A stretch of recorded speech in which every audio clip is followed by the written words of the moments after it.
the central idea of the book it comes from Nassim Taleb, the guy who wrote The Black Swan. He was trying to understand there are certain systems that that benefit from shock and disorder and challenge and failure. He's one of the few people who correctly called the financial crisis. He could see that our banking system had not been tested so that if anything went wrong, it was all going down.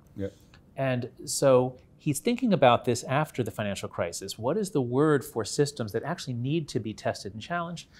And he comes up with the word anti-fragile because there is no word in the English language. We use the word resilient. If you ask people, they say, oh, well, that's resilience. No.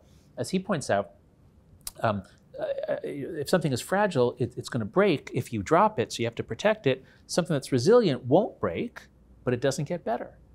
So a plastic cup, if you drop it on the floor, doesn't break, it's resilient, but it doesn't get better from being dropped. And he wants to know, what's the word for systems that have to be dropped?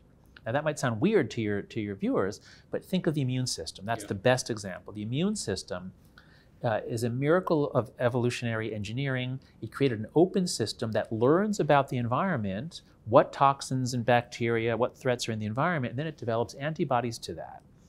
If you protect your kid's immune system, if you use a lot of bacterial wipes, if you were to raise your kid in a bubble, like, oh, I don't want my kid to get sick, I want to protect my child. Since the immune system is anti-fragile, that would make the child fragile because the child would fail to develop normal responses.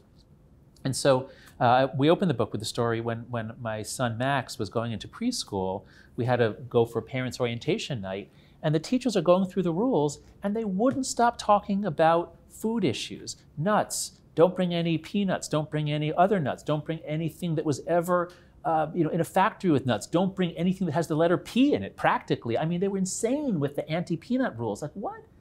What's going on here? And as I looked into it, what we learned is that rates of peanut allergies are indeed rising. We know that, but only in countries where the medical authorities tell pregnant women, don't eat peanuts.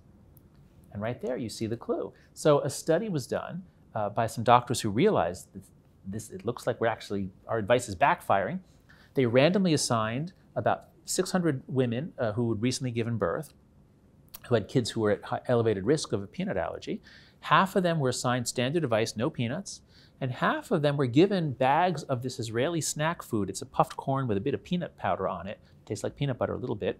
Give it to your 3-month-old. 3-month-old love the little things that they can dissolve in their mouths. Give them peanut powder. And guess what? 5 years later, when they followed up on everyone, they looked out to make sure everyone was safe. 5 years later, when they tested them, it was, I think, 17% of the kids who followed standard advice had a peanut allergy. For life, they're going to have to worry every meal they eat. The kids who are exposed to peanut dust, 3%.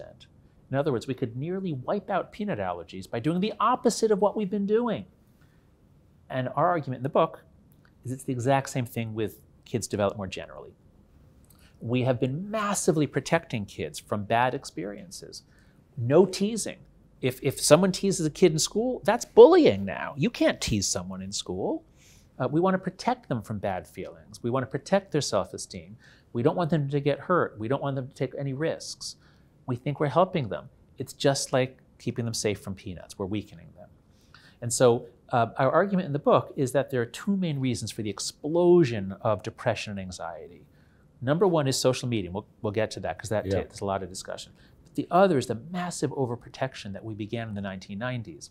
When I speak about the book, I always ask, at what age were you allowed out? At what age were you allowed out without any adult supervision? And wherever I go, I did it last night here in Sydney. And people are like, someone says 8. Oh, 8, I was out at 6. Oh, we would play till the cows came home. Oh, it was great.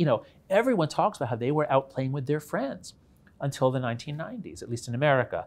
I think you're doing the same thing here. We just stopped that. We felt, if you let your kid out, they'll be abducted. If you let your kid out and they try to cross the street, they'll be hit by a car. We can't let kids cross streets until they're 10 or 12. And so when we don't give kids the chance to develop normal human defenses, toughness, ability to be teased, ability to tease back, when we deny them all that, we're not helping them. We're harming their development. That's what we think happened.